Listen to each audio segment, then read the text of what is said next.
P-charts are intended to track the proportion of some outcome of interest. That's what the P stands for. So when you're looking at a P-chart scenario, one of the first things you want to try to spot is, what is this proportion that's interesting? Let's look. Several of main house gaming strategy games rely on two colors of round tiles representing two types of resources earned by the players of the game.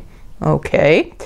The games are shipped with a total of 100 tiles in each box, split between the two color themes of that game's artwork, usually red or blue. Loose tiles of the two different colors are loaded into the counting machine that quickly releases 100 tiles into each box based on tile weight. This machine is set to release there is the issue of proportion, a color mix of 50% red tiles. 10 boxes have been opened. Oh, okay. There's the issue of proportion. They're loading these tiles into the box and they're concerned about the proportion that's red versus the proportion that's blue in all of these little tiles. Oh, so you can see at the bottom of the note frame what we're commissioned to do here is to set up a P-chart for monitoring that proportion in the future. What that starts with is gathering some data from right now. One assumes that this machine right now is functioning the way that it should, so that's this table that we're looking at here where they have opened 10 boxes and they have just counted the number of tiles. They've counted the number of tiles, so generally in setting up a P-chart, one of the first things that we do is take these are actual counts, and convert them to proportions, because everything we're going to do from this point forward is going to be in terms of proportions. Oh, all right, now, what do I mean by convert to proportions? Let's look at this first box. This first box was discovered to have 50 red tiles in it. That means that the proportion of red tiles is those 50 red tiles divided by 100. That's why we keep being told there was 100 tiles in each box, or 0.5. Or who knew? The first box that they opened had absolutely perfect, exactly 50% red tiles. As opposed to the second box. The second box, they counted 48 tiles that were red. There's still 100 tiles in the box, which means that the proportion is 48% or 0.48. Now, we need to do this for each one of the samples. These are essentially serving as samples while the process is in control. And one of the things that's kind of convenient here about the arithmetic is that there happens to be exactly 100 tiles in each box.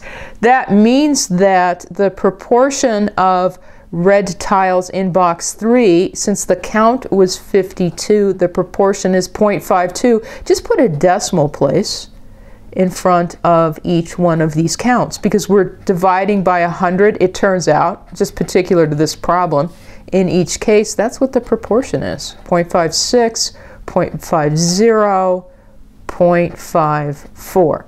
Okay, so we took the original observations and we converted them to proportions. Now, what do we do next? Well, before we turn the page, we need to take these 10 individual observations concerning the proportion of red tiles and roll them all together to create P bar, the average proportion. Right, just average these, 0.5, 0.48, 0.52. I did. And what I got on my calculator was that, oh, by the way, they happen to average out to exactly 0.5 or 50%. Perfect. Okay, we need that. Why do we need that? Because we're going to draw a P-chart. That parameter you can see on the next page in the P-chart formulas is one of the puzzle pieces, so to speak, and we found it. But there's some other stuff in here we need as well in order to fill out these formulas. Oh, and there's some more information here at the top of the page.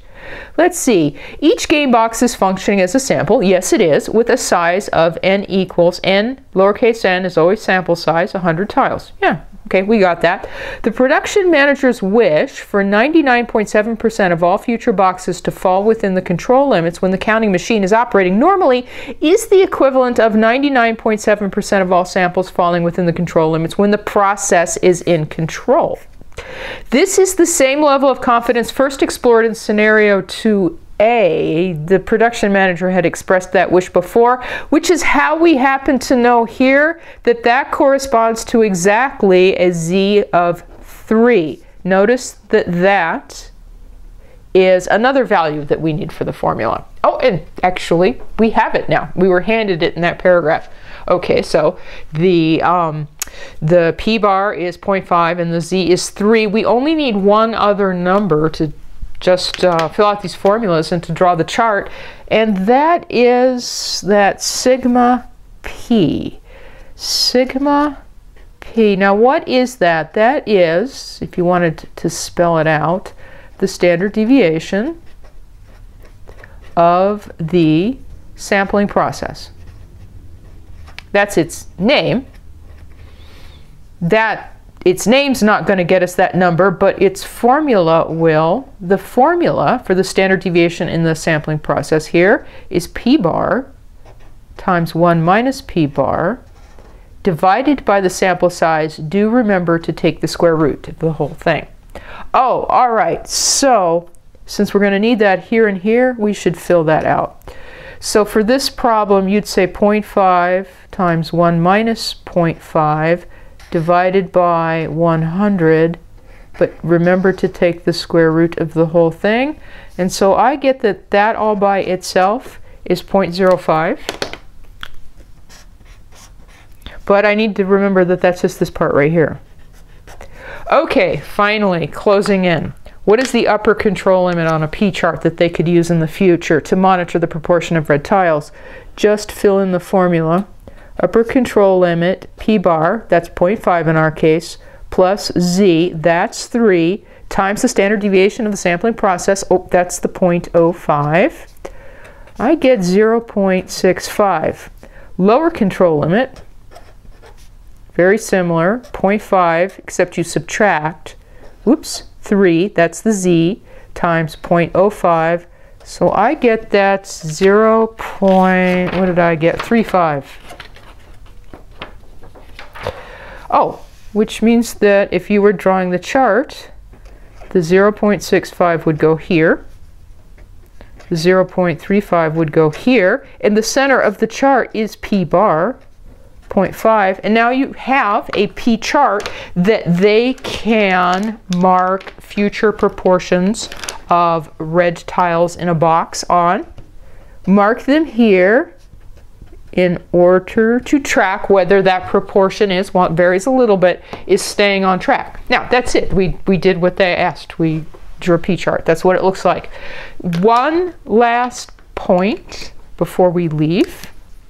That's it. We've drawn the P chart. I want to point something out. Here, when we were calculating the standard deviation in the sampling process, right, we just filled out this formula. The denominator is n, the sample size. That was 100 because there are 100 red tiles in, or excuse me, not red tiles, 100 tiles total in each box. The issue is the proportion that are red. N is the sample size. N is never the number of samples. One last note, just a very common mistake people make. The denominator of that formula, they go N, okay, samples, 1, 2, 3, 4, 5, 6, N is 10. Because there were 10 samples provided in order to get the chart going, that fact that there was 10 samples provided, you actually don't ever use that for anything. Just remember that N is never the number of samples, it is the sample size, the size of each sample. Okay, remember that, and the rest of it, it's that clear cut.